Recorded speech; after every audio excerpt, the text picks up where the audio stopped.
አሳዛኝ ነገር ተፈጠረ። ዳኒ ካሌብን ጎዳው። ይሄ ነገር ሲፈጸም ቁሜ ማየት አልችልም፣ ኤደንን ከማጣ ራሴ ብሞት ይሻለኛል ብሎ ያስብና ከያ ሁላ ነገር ከመፈጠሩ በፊት እኔ አስቀድሜ የሆነ ነገር መፍጠር አለብኝ፣ እሱም ደግሞ ካሌብን ማጥፋት አለብኝ ብሎ ያስባል። አሁን ዳኒ ችግር ውስጥ ገብቷል። አጣብቂኝ ውስጥ መውጫ ቀዳዳ ጠፍቶበታል። ምክንያቱ ደግሞ ብዙ ነገር ተፈጥሮበታል። የማይወጣው ውጥንቅጥ ውስጥ ገብቷል። አንደኛ ኤደንን ይወስድብኛል ብሎ ፈርቷል። ሁለተኛ ደግሞ ፋዘርም ለቲና ወረቀቱ አርቲፊሻል እንደሆነና የውሸት እንደሆነ እንዲያትናገር፣ ያንን ካልተናገርክ ደግሞ ብሩን እሰጥሃለሁ ሲሉታል። እሱም ታዲያ አማራጭ ስለሌለው እሱን ለመደበቅ እየሞከረ ነው፣ ለቲና ያለመናገር ማለት ነው። በሁለተኛ ደረጃ ደግሞ ቲና ምናልባት ኤደን ከድንገት መታ ቲና ስለ ፍቅረኛ የካወቀችብኝ ምን ይበጀኛል ብሎ ፈርቷል። ብቻ በአጠቃላይ ዳኒ ግራ የተጋባ ህይወት ውስጥ ይገኛል። በጣም ተጨናንቋል። እንግዲህ ፋዘር ኤደንን በሚያወሩበት ሰዓት እየተቁነጠነጠ ነበረ። ሲቁነጠነጥ ታዲያ እንግዲህ ፋዘር ምን ሆነሃል ልጄ ተረጋጋ እንጂ ሲሉት እኔ እንጃ እኔ እኮ ምን ልታደርግ ነው ብዬ ነው የደነገጥኩት ይሉታል። ያኔ ታዲያ ቲናም ዳኒ ሲቁነጠነጥ ስላየችው ጥያቄ በጥያቄ ነበረ ያፋጠጠችው። ምንድን ነው ዳኒ የተፈጠረ ነገር አለ እንደኔ ከርኩ በኋላ ትለዋለች። እሺ ፋዘር ስልክ ሲያወሯት የነበረው ማነች ብላም ስትጠይቀው ግራ ተጋባ። ያው እንግዲህ ዳኒ አሁን እያሰበ ያለው አሁንም ድረስ የቲና ወንድም እንደሆነ ነው እሱ የሚያስበው። ፋዘርና ካሌብ ያወቁ አልመሰለውም። ታዲያን ለፋዘርም የኔና የኤደን ግንኙነት ቲና ታወቀች እኮ ትከለክለኛለች፣ ወይም ደግሞ እሷ እኮ ልክ እንደ ህፃን ልጅ ነው የምታየኝ። እናም የኔንና የኤደንን ግንኙነት ቲና ማወቅ የለባትም ብሎ ለፋዘርም ነግሮታል። ይሁንና ፋዘር ሁሉንም ነገር ያውቃል። እናም ታዲያ በጣም ሲቁነጠነጥ ሲያዩት እንዲረጋጋ ነገሩት። በቃ አታስብ፣ አትጨነቅ ይሉታል። ቲናም ተዝናንታ ስታበቃ መጣች። ከመጣች በኋላ ግን እሳት ጎርሳ ነበር የመጣችው። በጣም ታስፈራ ነበር። ከዛ ትመጣና ሰላም ያለችው ዳኒን ብቻ ነበር አቅፋ። ካሌብን ግን በእጇ ብቻ ነበር ሰንዘር አድርጋ ሰላም ያለችው። እናም ካሌብ አልናፈኩህም እንዴ ስትለው እንዴ አንቺ ነበርሽ እኮ መናፈቅ የነበረብሽ ይላታል። እና ካሌብም አንቺ ካልናፈቅሽኝ እኔስ እንዴት ናፍቅሻለሁ የሚል መልስ ነበር የመለሰላት። እናም ታዲያ እንግዲህ ከዚህ በኋላ እኔ እናንተ አብረን ማተኛት አንችልም ትልና ለካሌብ ትነግረዋለች። ካሌብም አውቃለሁ ይህንን ነገር ተሰናድቼበት ነበረ፣ ምክንያቱም ከዚህ በኋላ ከኔ ጋር አብረሽ መተኛት እንደማትፈልጊ እርግጥ ነበር ይላታል።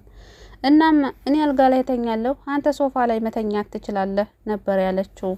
እንደዛ ስትለው ግን በጣም ነበር የተናደደው።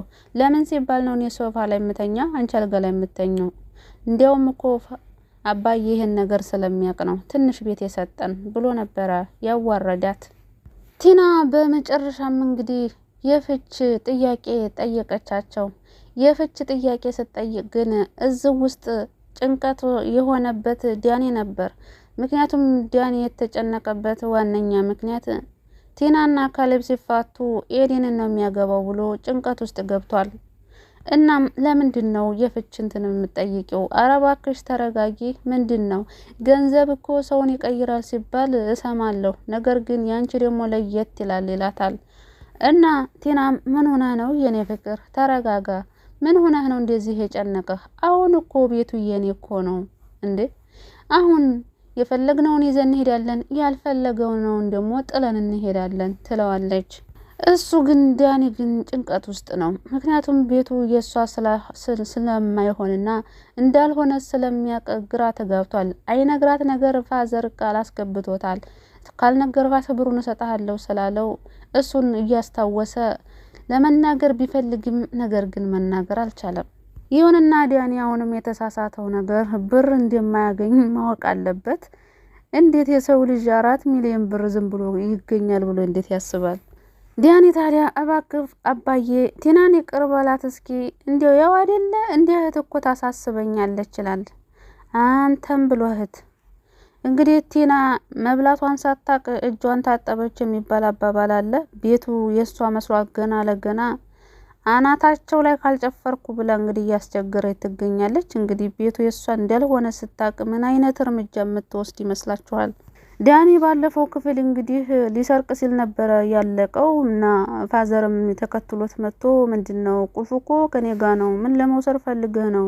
መውሰድ የምትፈልገው ነገር ካለ ይሄው ቁልፉ ተቀብለ መውሰድ ትችላለህ ሲሉት፣ አይ እኔ እኮ የቤቱን ነገር ለማጣራት ፈልጌ እኮ ነው በሚል ሰዓት ይኸውልህ ግን ቤቱን በሷ ስም አላደረከውም አይደለ ይለዋል። አዎ አላደረኩትም። እንደዚህ ያላደረኩበት ምክንያት ደግሞ ለፈተና ነበር። ፈተናውን ትወርቃለች ወይስ አትወርቅም የሚለውን ለማጣራት ነበር። ነገር ግን እሷ ወርቃለች ፈተናውን። ገና ለገና ቤት አገኘሁ ብላ ሰዎችን ሳታስፈቅድ ለመዝናናት ብቻዋን ሄዳለች ይለዋል። እና እንግዲህ ካሌብም ባለፈው ክፍል አሁን እኮ እሷ አታፍርም፣ የፍች ጥያቄ ልታቀርብ ትመጣለች ወይም ደግሞ ቤት የለቃችሁ ውጡ ማለቱ አይቀርም ብሎ ነበር ቀደም ብሎ ካሌብ። ነገር ግን ካሌብ ያለው አልቀረም። ከቤት እንዲወጡ ባጠየቃቸውም የፍቹን ጥያቄ ግን አቅርባለች። ያው ቀጣይ ደግሞ ነኑ ከቤት ይውጡ ትላለች ማለት ነው። አሁን የቲናና የካሌብ መፋታት ችግር የሆነበትና ጭንቀት የሆነበት ለዳኒ ነው። ለፋዘርና ለካሌብ ግን ፈስቀለለ። ባቄላ ቢጠፋ ፈስቀለለ ነው የሚባለው፣ እንደዛ ነው። ምክንያቱም ፍቹ ከሷ ተመጣ በስነ ስርዓትና በደስታ ይፈታታል። የሚፈለገው እሱን ስለሆነ ዳኒ ግን ቲና ከተፋታች አንደኛ ናቶሎኒ ናግባ ትላለች፣ ሁለተኛ ደግሞ ስለ ፍቅረኛው ተቀበታለች። ብቻ በጣም ግራ ገብቶታል ዳኒ። ያው እንግዲህ ዳኒ ሲጨንቀው ሲጠበው ወደ ትሁት ነው የሚሮጠው። እናም ትሁት ሻይ እየጠጣች ስለነበረ ሲገባ ደግሞ ምን ሆንክ ትለዋለች። እንግዲህ እሱም ታዲያ ይኸውልሽ አባዬ እኮ ቁርጡን ነገረኝ ቤቱን በስሟ እንዳላደረገላት ይላታል። ትሁትም ታዲያ እስካሁን ድረስ ለማረጋገጥ እየሞከርክ ነበር እንዴ ስትለው፣ አዎ ለማረጋገጥ ተፍተፍ እያልኩ ነበር፣ ግን ደግሞ ለቴና እንዳልነግራት ነገረኝ፣ ካልነገርኳት ደግሞ ብሩን እንደሚሰጠኝ ነገረኝ ይላታል። እሷም ታዲያ ምን ችግር አለው? በዛውም ደግሞ ታማኝነትህን ታረጋግጣለህ። እና ዳኒም ግን እኮ ቤት አምልጦኛል ይላል። ትሁትም እንግዲህ ቀልደኛና ቀልድ የተናገረች መስላ ቁም ነገር ነው የምታወራውና እንደው እኮ አንተ ቤት ሲታደል ያመለጠህ ነው የምትመስለው የሚል ነገር ነበር የተናገረችው። በሰው ገንዘብ ማለት ነው። የሰው ቤት አመለጠ ብሎ መቆጨት ምን ይባላል? እና ትሁትም አሁን እሱን ዝም ተወውና አሁን ቃል የተገባልህን ነገር እንድታገኝ ዝም በል፣ ቃልህን ጠብቅ ትለዋለች።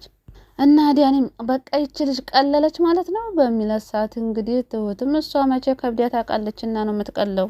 እና ዳኒ ደግሞ መታሁን እንዳትደነፋ ይላል። ትሁትም እሷ እኮ ምን አይነት አጣብቂኝ ውስጥ ነው የገባሁት ይላል ዳኒም። ትሁትም ብልጥ ተሆንክ ከዛ አጣብቂኝ ውስጥ ቀስ እያልክ ውጣ ትለዋለች።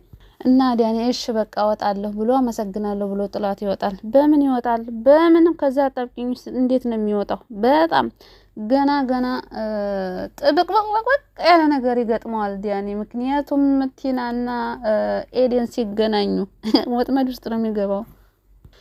የሚገርም ነው እንግዲህ ቲና ከሄደችበት ስትመጣ በውሽሚን እንግዲህ ቅፍ ስታረገው ባሏን ግን እንደ ሩቅ ሰው በእጇ ሰላም ነበር ያለችው። በጣም የሚገርም ነገር ነው።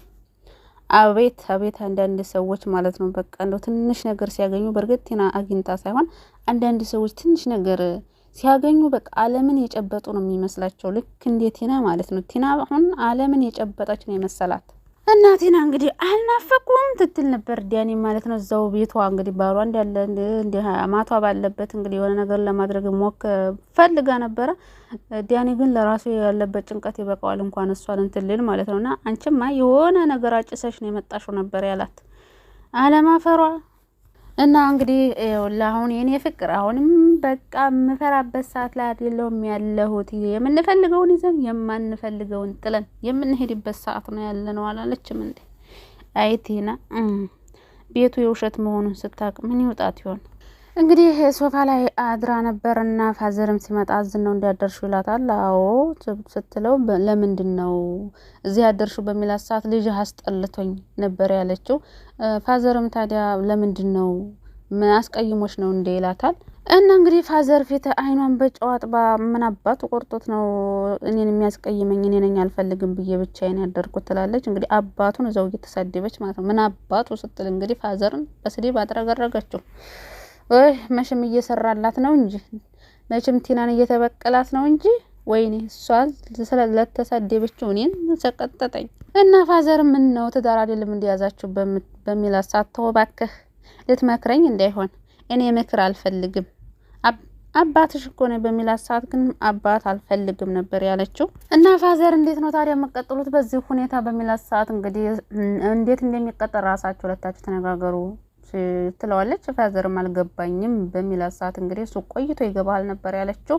እንደዛ ያለችበት ምክንያት ደግሞ ልንፋታ ነው ብላ ነው ስላሰበች ነው።